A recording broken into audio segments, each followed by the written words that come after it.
May I come in? Come in? तो good morning students, कैसे हैं आप। आज मैं एक नए वीडियो के साथ आपके सामने आया हूँ। चलिए स्टार्ट करते हैं हमारा चैप्टर नंबर 2 का पार्ट 4, जिसमें कि हम पढ़ेंगे हाउ स्ट्रॉन्ग आर एसिड और बेस सॉल्यूशंस और importance of pH in everyday life. तो देखते हैं आज क्या पढ़ना है हमको। तो किस प्रकार से एसिड और बेस क्लासिफाइड होते हैं, से कौन सी टेंडेंसी है जिसके कारण एक एसिड स्ट्रॉन्ग हो जाता है और एक एसिड वीक हो जाता है। ऐसी कौन सी टेंडेंसी है जिसके कारण एक बेस वीक कहलाता है और एक स्ट्रॉन्ग कहलाता है। तो इसी के बारे में आज हम डिस्कस करेंगे। तो देखते हैं। तो स्टूडेंट्स, जैसे कि हम पिछले वीडियोस में देख चुके हैं कि एसिड्स वो होते हैं जो H+ आयन डोनेट करते हैं और बेसिस वो होते हैं जो OH- आयन डिसोशिएट करने पर देते हैं वाटर या एक्वस सॉल्यूशन के अंदर। तो नॉर्मली हम देख चुके हैं कि एसिड और बेस की जानकारी हमको नॉर्मल इंडिकेटर से पता चलती है या फिर लिटमस पेपर हमने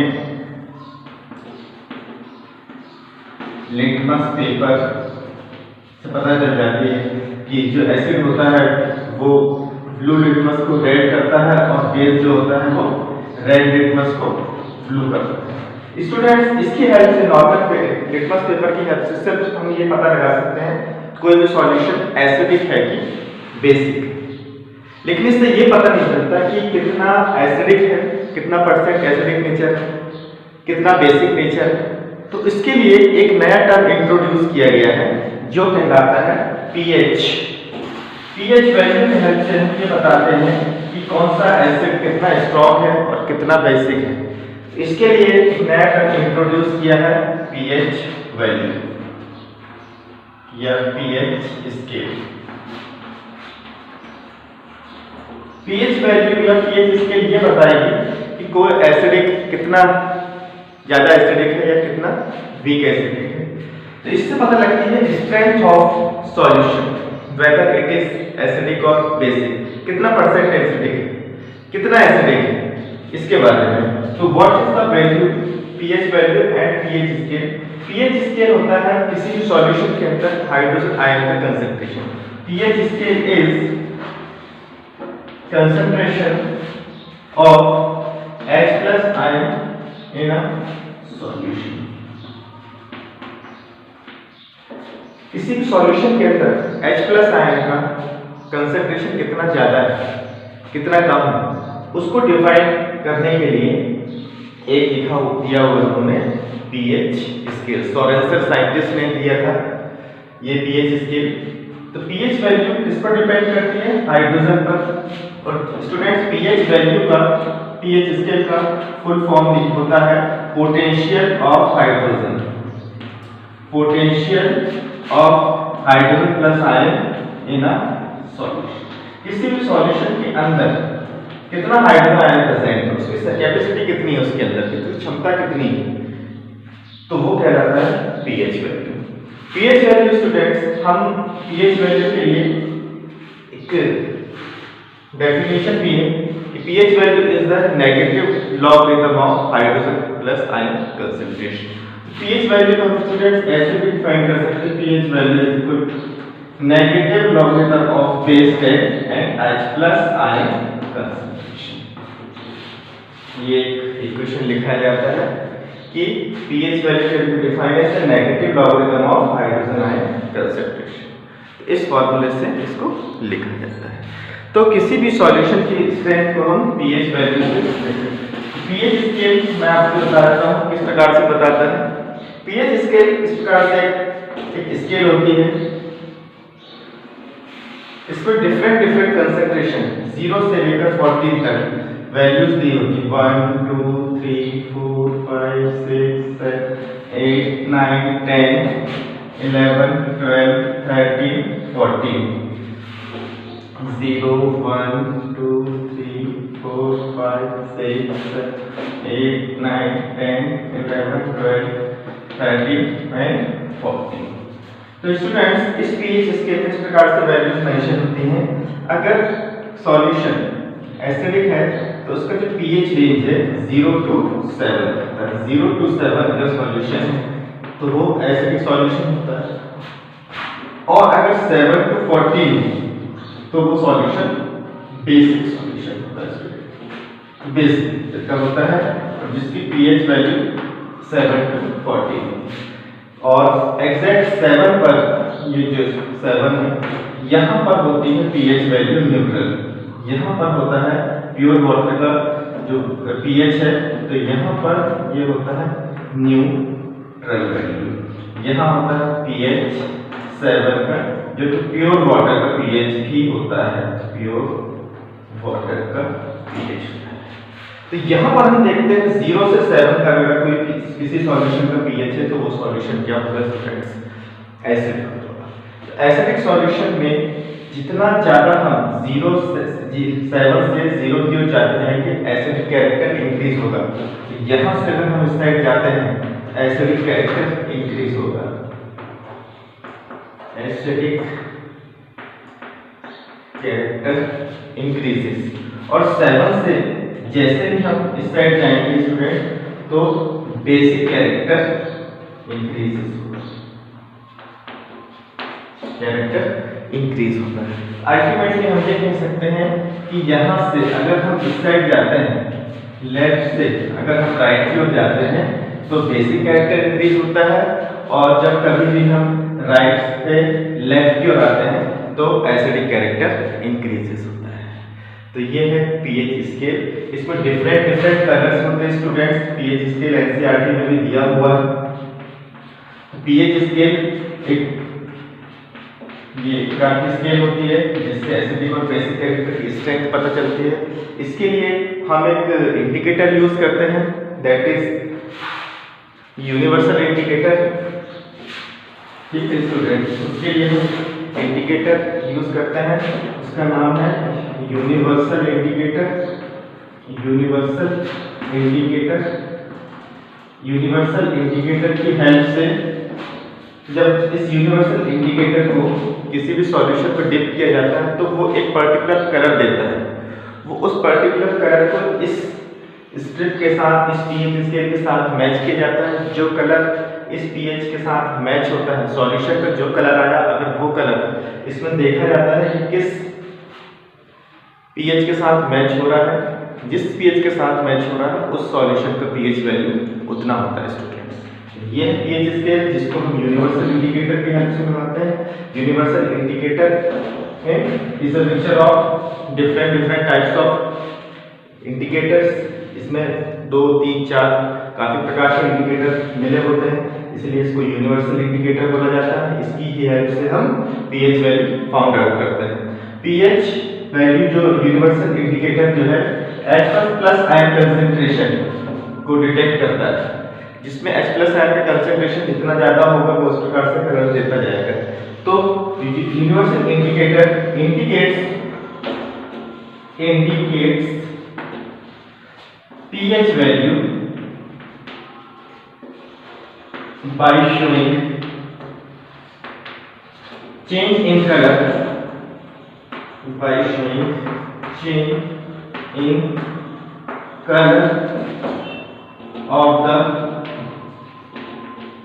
solution at different concentration, different concentration of H+ ion. तो जो भी है यूनिवर्सल इंडिकेटर पीएच वैल्यू किस प्रकार से शो करता है, चेंज इन कलर। हर एक सॉल्यूशन का अलग अलग कलर शो करेगा, जो कि कलर जो शो करता है वो किस चीज पर डिपेंड करता है कि उस सॉल्यूशन के अंदर, उस solution at different concentration, solution of different concentration of H+ ion. H+ ion का कंसंट्रेशन सॉल्यूशन में डिफरेंट होता है, इसीलिए डिफरेंट कलर्स ऑब्टेन होते हैं इसमें। तो ये है पीएच वैल्यू के बारे में। अगर हम इसको शॉर्ट में लिखते हैं तो हम ये लिख देते हैं यहाँ पर कि एसिडिक सॉल्यूशन की जो रेंज है 0 to 7, न्यूट्रल की जो रेंज है न्यूट्रल सॉल्यूशन की रेंज 7 है और बेसिक सॉल्यूशन की जो रेंज है 7 to 14। मतलब अगर हम देखते हैं कि एसिडिक सॉल्यूशन में H+ आयन का कंसंट्रेशन OH- से ज्यादा होगा, H+ आयन न्यूट्रल में H+ और OH- कंसंट्रेशन इक्वल होगा, और इसमें H+ आयन का कंसंट्रेशन कम होगा, OH- का कंसंट्रेशन ज्यादा होगा। तो अगर हम देखते हैं कि इस प्रकार से कंसंट्रेशन की बेस पर डिफरेंट कलर्स ऑब्टेन होंगे जो पीएच स्केल से मैच हो जाते हैं। तो जैसे कि मैंने बताया 7 आपका जो पीएच वैल्यू है वो न्यूट्रल सॉल्यूशन है जिसमें H+ और OH का कंसंट्रेशन होता है। इसके एग्जांपल हम देख लेते हैं। न्यूट्रल में H2O है, एसिडिक आप जानते हैं, H+ है, H2SO4 है, सल्फ्यूरिक एसिड है, हाइड्रोक्लोरिक एसिड है, और बेस के जो सॉल्यूशन के एग्जांपल है NaOH है या KOH।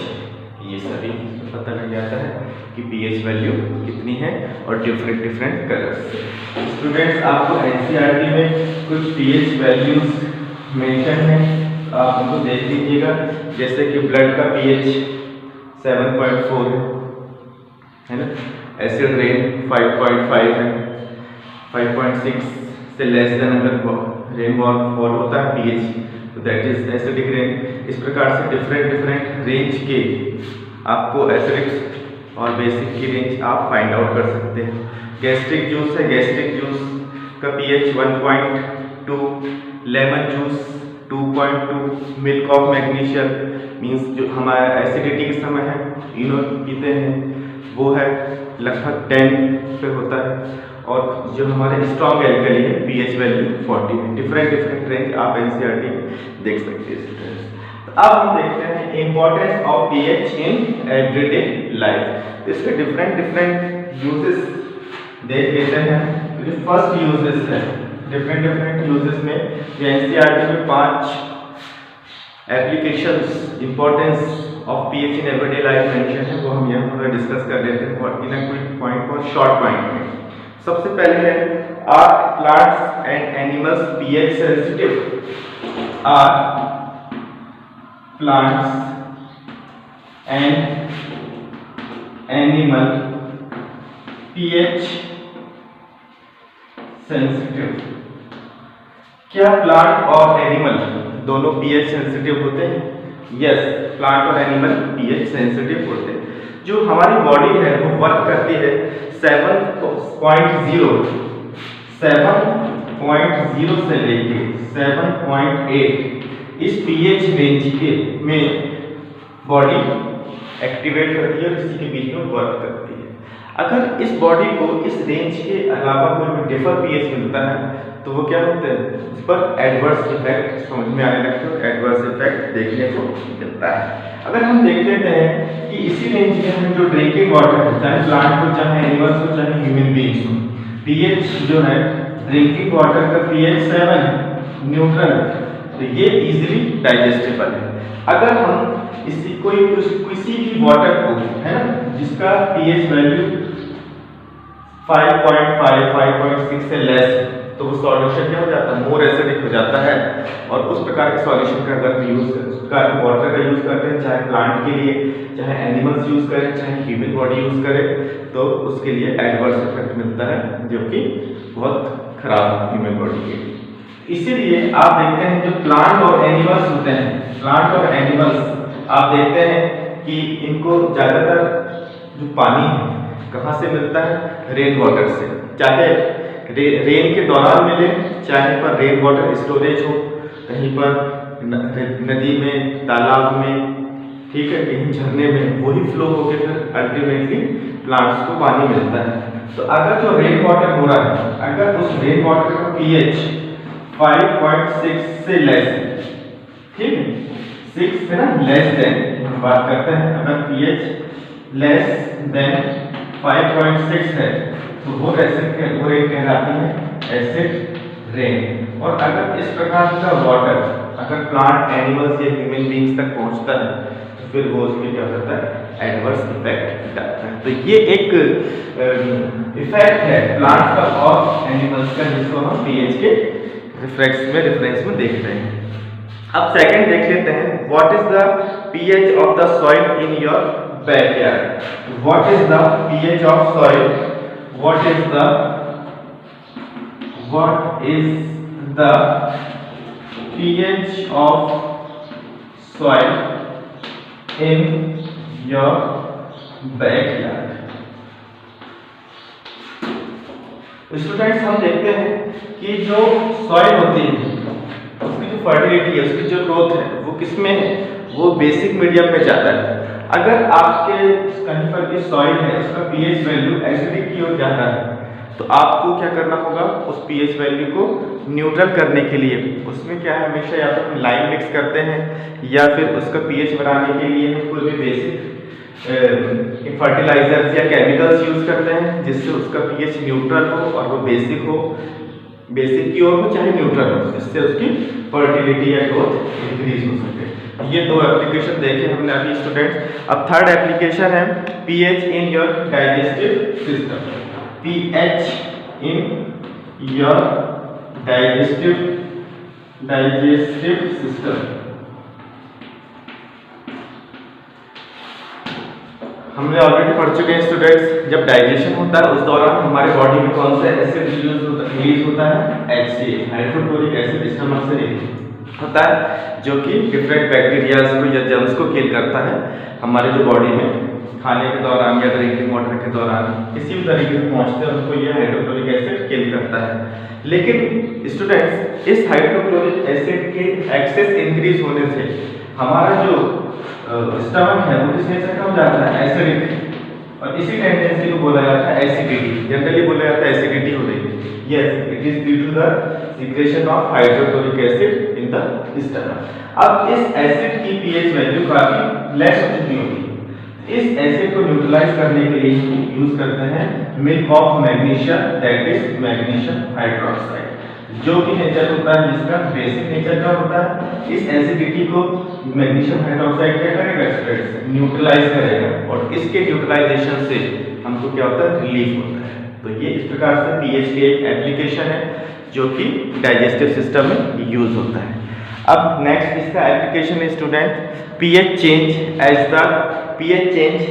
the cause of tooth decay। pH change as the cause of tooth decay। pH change as the cause of tooth decay। ये हमारा फोर्थ एप्लीकेशन है जो एनसीईआरटी में दिया हुआ है। तो हम देखते हैं स्टूडेंट्स किस प्रकार से पीएच यहाँ पर टूथ डिके में वर्क करता है। तो हम देखते हैं कि जो हमारी बॉडी में स्टूडेंट्स पीएच सेंसिटिव है। जो हमारे टीथ होते हैं स्टूडेंट्स, टीथ ज़्यादातर आपको मालूम है कि कैल्शियम की हमारी बॉडी बनी हुई है, कैल्शियम फॉस्फेट है हमारे बोन्स में, टीथ में भी कैल्शियम है।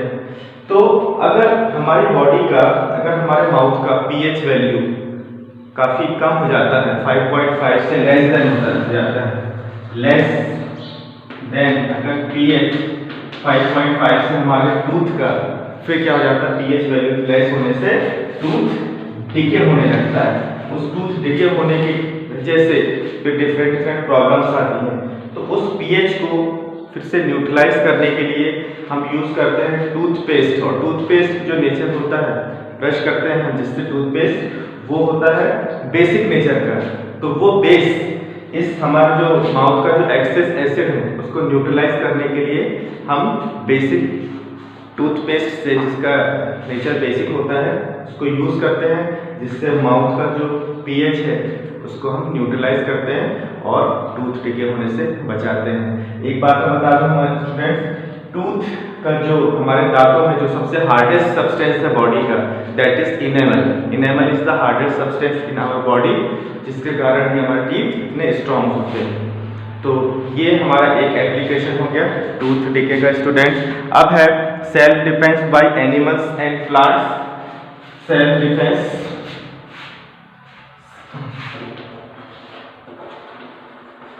Self defence by animal and plants through chemical reaction, है ना, थ्रू केमिकल, है ना, केमिकल वारफेयर भी बोल सकते हैं, वारफेयर, केमिकल रिएक्शन मतलब वारफेयर, है ना, अपने आप को बचाने के लिए प्लांट्स और एनिमल्स क्या करते हैं, सेल्फ डिफेंस करते हैं अपने आप को बचाने के लिए। किस प्रकार से, जैसे आपने देखा होगा हनी बी, मधुमक्खी का छत्ता, ठीक है, आप अगर उसको परेशान करोगे या उसके पास जाएंगे तो क्या करते हैं, आपको डंक मार देती है ना, स्टिंग आपका डंक मार देगी। तो उसमें क्या होता है, उसमें होता है मैथिनोइक एसिड। तो ये एसिड्स क्या होते हैं, आपकी बॉडी में एसिडिक नेचर क्रिएट करते हैं, जिससे आपको स्वेलिंग हो जाती है या फिर रेडिश हो जाती है वो आपकी स्किन या सरफेस। तो ये चीज़ हो गई। उसी प्रकार से प्लांट भी है, प्लांट नेटल स्टिंग है, नेटल स्टिंग एक प्रकार का प्लांट है जिसमें मैथिनोइक एसिड पाया जाता है। इसके जो बॉडी होती है, प्लांट की लीव्स जो होती है उसमें होता है मैथिनोइक एसिड। अगर आपको वो कहीं बॉडी में टच हो जाते हैं किसी भी दौर, है ना, तो आपको फिर वो मैथिनोइक एसिड बॉडी में पहुंच के इरिटेशन क्रिएट कर सकता है या स्वेलिंग क्रिएट कर सकता है। तो ये स्टूडेंट्स थे 5 एप्लीकेशन। आज हमने देखा what is pH and its application students. तो इसकी आज के लिए बस इतना ही, फिर नेक्स्ट वीडियो में हम फिर मिलेंगे। तब तक के लिए धन्यवाद, thank you so much. Video like करें, शेयर करें, सब्सक्राइब करें, थैंक यू सो मच।